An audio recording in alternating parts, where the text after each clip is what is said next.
며칠 전에 저한테 이제 몇 분이 그 자료를 보내주셨어요. 김정은이 벤처가 어떻게 최근에 북한으로 구입되어서 들어갔냐. 자, 그래서 제가 이걸 좀 다루려고 하는 참에 이제 기사가 터졌습니다. 국내에서. 그래서 저도 이 문제에 대해서 지금 언급을 하려고 그러는데요. 여기 하나 특이한 일이 있습니다. 김정은이 벤처가 지금 매우 많은 나라를 거쳐서 여러 단계를 거쳐서 지금 북한에 들어갔어요. 그래서 저 벤처차가 북한에 들어가는 과정에서 거친 단계가요. 처음에는 네덜란드 로테르담에서 실려가지고 그 다음에 중국 다롄에서 일본 오사카에서 또 한국 부산에서 그리고 러시아 나우카에서 블라디보스톡으로 가서 평양으로 들어간 겁니다. 그러면 중국 다롄에서 바로 그냥 중국에서 평양으로 들어가면 될 건데 왜 이거에 이렇게 뱅글뱅글 돌면서 들어갔냐?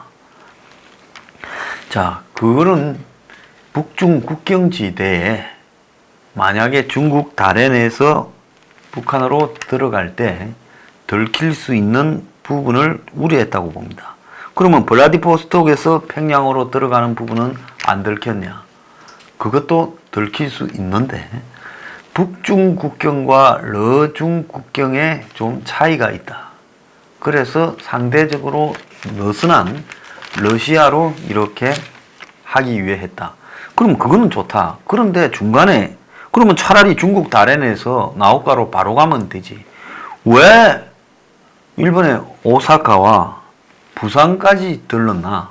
여기에 지금 결정적인 어떤 문제들이 좀 있을 수 있다고 봅니다. 근데 제가 며칠 전에 NMX 코리아라고 전에 저하고 통화한 바도 있는 일산의 북한 석탄 수입업자가 또 반입을 하다가 걸렸다는 거예요. 근데 이번에는 아예 1차, 2차로 나누어서 반입하다가 1차는 통관이 벌써 됐다는 겁니다.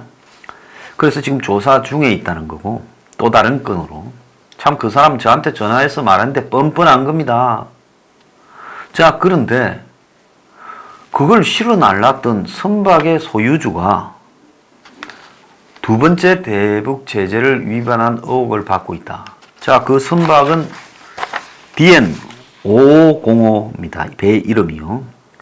이 NMX 코리아가 구매한 석탄을 싣고 온 배가 DN5505입니다. 그런데 이 선박의 선주가 도영시핑이라고 하는 겁니다. 도영시핑. 흔히 이제 선박 해운사를 갖다가 시핑이라 하죠. 그러니까 도영시핑입니다. 그런데 이 도영은 지난해 2월, 2018년 2월에 미국 국무부가 정제유 불법 환적을 한 혐의로 지목한 카틀린호와 동일한 배라는 겁니다. 그러니까 불법 환적을 기름을 했던 배가 이번에는 석탄을 또 다른 배로 실어 왔다는 거죠. 자, 이거는 뭔가 하면 이 도영시핑은 북한과 관련되는 업무를 주로 추진해 온 지금 그런 선박사다, 선사다 이렇게 봐야 되는 거겠죠.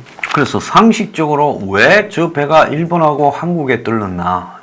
이게 지금 핵심적인 문제인 거예요. 자, 그러면 그 차가 갈 때 뭘 같이 실어 보냈나? 이런 의문이 등장할 수 있겠지요. 그래서 이 김정은의 구입 벤처는 2018년 6월 14일 네덜란드에서 마이바흐 S600으로 이 두 대가 선적이 되었다는 겁니다. 자, 여러분 이 날짜를 한번 보세요. 2018년 6월 14일 이때 뭐가 있었나요?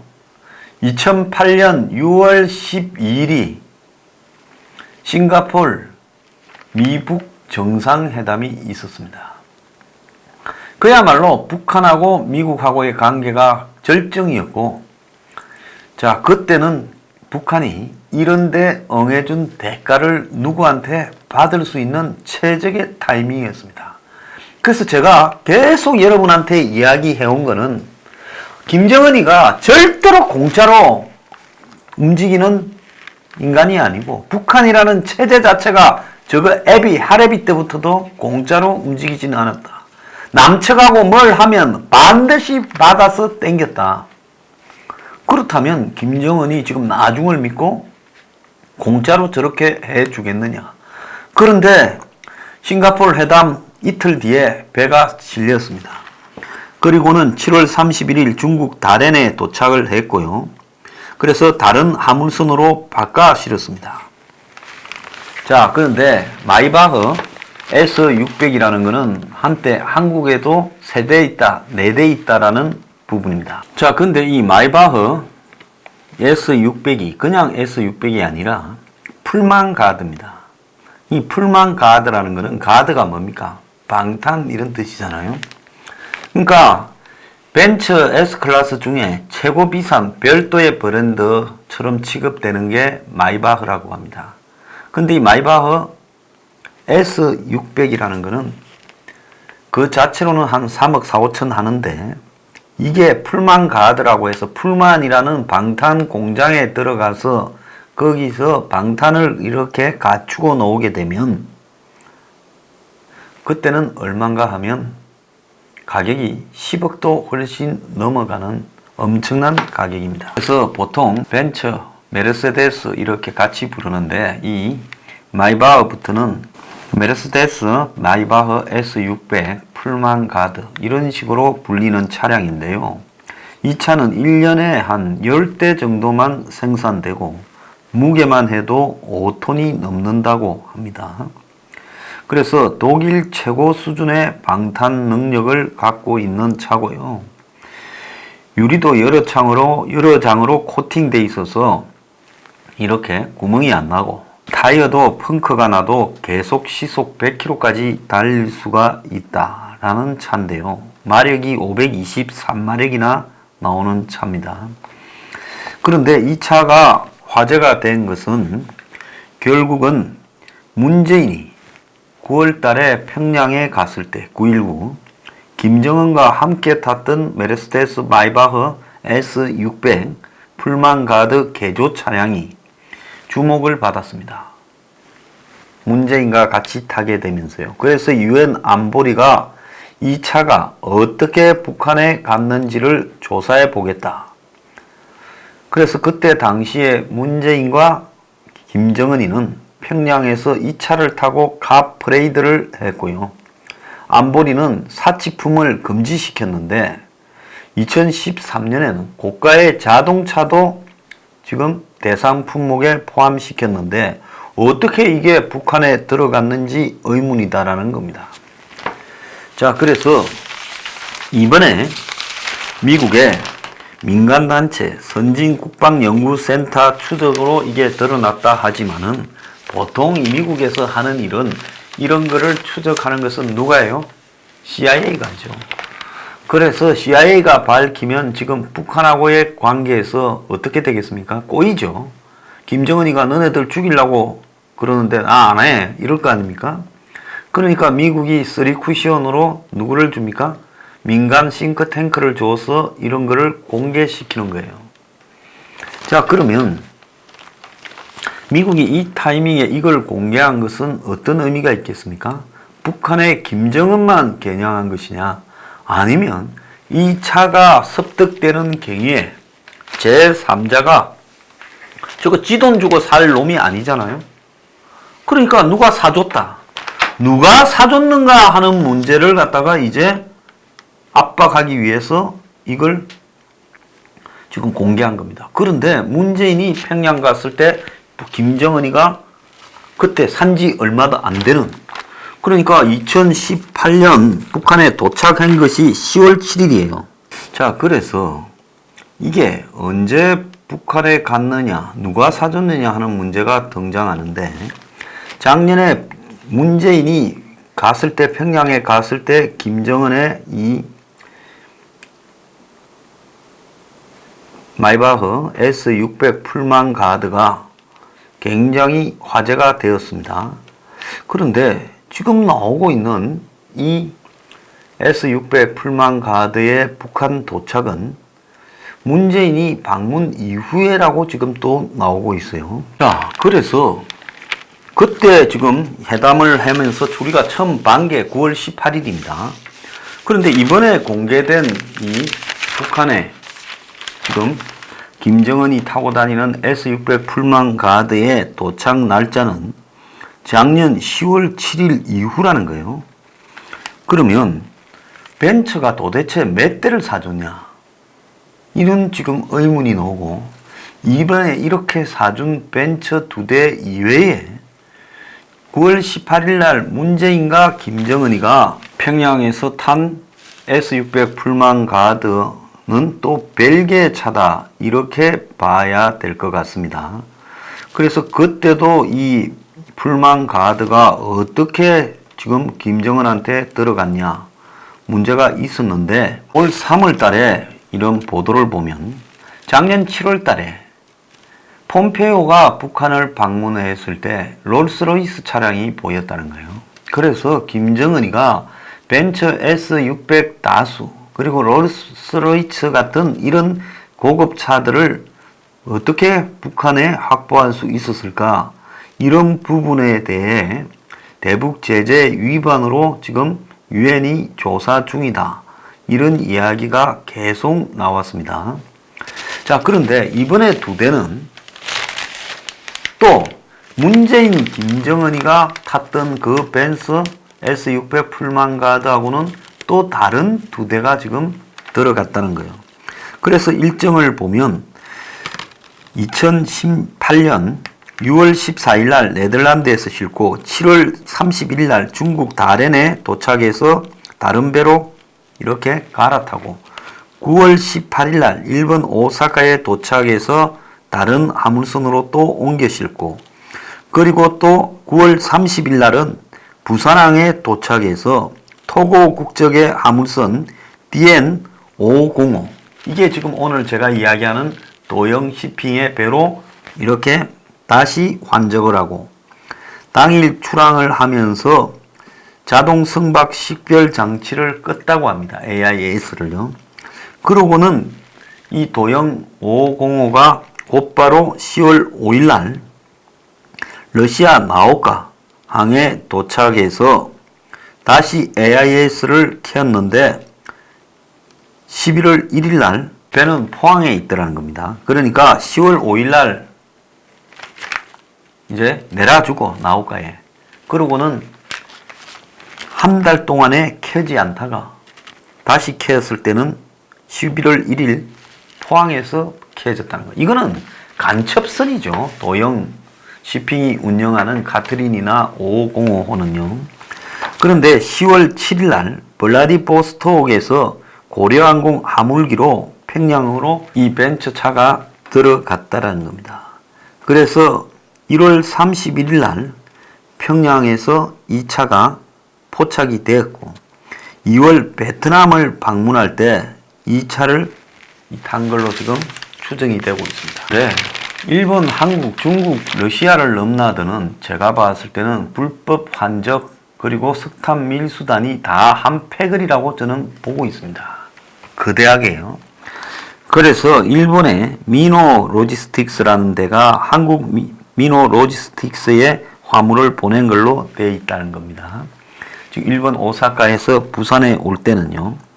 자, 그래서 이 컨테이너, 벤처가 실린 컨테이너를 부산항에 가지고 왔는데, 컨테이너를 DN505호로 옮겨서 바꾼 뒤에 또 부산항에서 러시아 나오카로 갔다는 거예요. 자, 9월 30일 날 출항했다 하는데 해수부가 운영하는 항만 정보 시스템에는 10월 2일 날 나갔다고도 지금 기록되어 있습니다. 그래서 당일날 곧바로 들어왔다가 나갔다라는 것이 거짓말일 가능성이 있다라는 겁니다. 그러니까 부산에서 이틀 있었다. 당일날 갔다 하면 뭘 실어줬다라고 할 수 없지만은 이틀쯤 있었다 하면 이 컨테이너에다가 뭘 잔뜩 넣어서 보낼 수 있지 않겠습니까? 자, 과거에 보면 이 멕시코의 마약단이 저 캐나다에 지금 마약을 보낼 때 멕시코 항구에서 컨테이너에다가 짐을 실을 때 그 컨테이너 중에 한 개를 표시해서 세관원을 매수해서 마약을 잔뜩 실어서 보냅니다. 그러면 그 컨테이너를 이 캐나다에서 마약을 받는 사람이 그걸 갖다가 이제 컨테이너를 받아가지고 몬트리올 항구나 이런 데서 거기서 이제 뭘 합니까? 컨테이너를 뜯어서 물건 안에 들어있는 마약을 끄집어냅니다. 그리고 마약 받고 나서 좀 이따 판 뒤에 돈을 다시 또 컨테이너에다가 집어넣어서 또 멕시코로 보내는 이런 일을 합니다. 그래서 컨테이너라는 것은 어떤 물품 속에 잔뜩 돈을 실어서 보내기에 딱 안성맞춤인 부분이고, 실제 마약단이나 이런 밀매단은 이런 거래를 숱하게 하고 있습니다. 자, 굳이 부산으로 들어올 이유가 없어요. 그냥 중국의 다롄에서 나옥가로 바로 가서 들어가도 되는데, 아니면 나옥가에서 블라디보스토크 가서 북한 들어갈 바에야 그냥 다롄에서 북한으로 바로 들어갈래도 방법이 있었을 겁니다. 그런데 일본을 들러서 한국으로 온 것은 한국의 항구에서, 부산 항구에서 무언가를 이 컨테이너에 벤츠차 안에 같이 실어 보내려고 했던 거 아니냐, 이렇게 봐야 된다는 겁니다. 자, 그런데 이 배는 출항하고는 아까 말한 것처럼 곧바로 이 자동 식별 장치를 껐어요. 자, 도영 시핑은 DN505의 소유주고, 또 2018년 2월에 정제유 불법 환적을 하다가 잡혔던 카트린호와 같은 소유주입니다. 그래서 이 도영 시핑이라는 것은 북한 석탄 밀수나 정제유 불법 환적을 자기 산하 배들로 마음대로 저지르고 있는 그런 간첩단 사무소다, 이렇게 봐야 되겠죠. 북한 관련 위장 회사지요.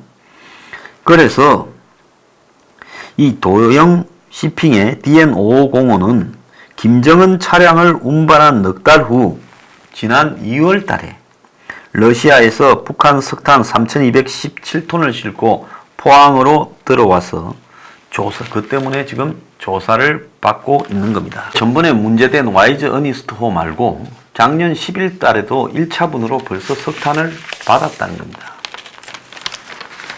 자, 그래서 기가 찬 거는 네덜란드에서 중국으로, 그리고 부산에서 나옥가로 벤처가 운반될 때 개입한 주이소요라는 회사의 사장과 오사카에서 부산으로 이 화물을 보낸 일본 미노 로지스틱스 사장이 다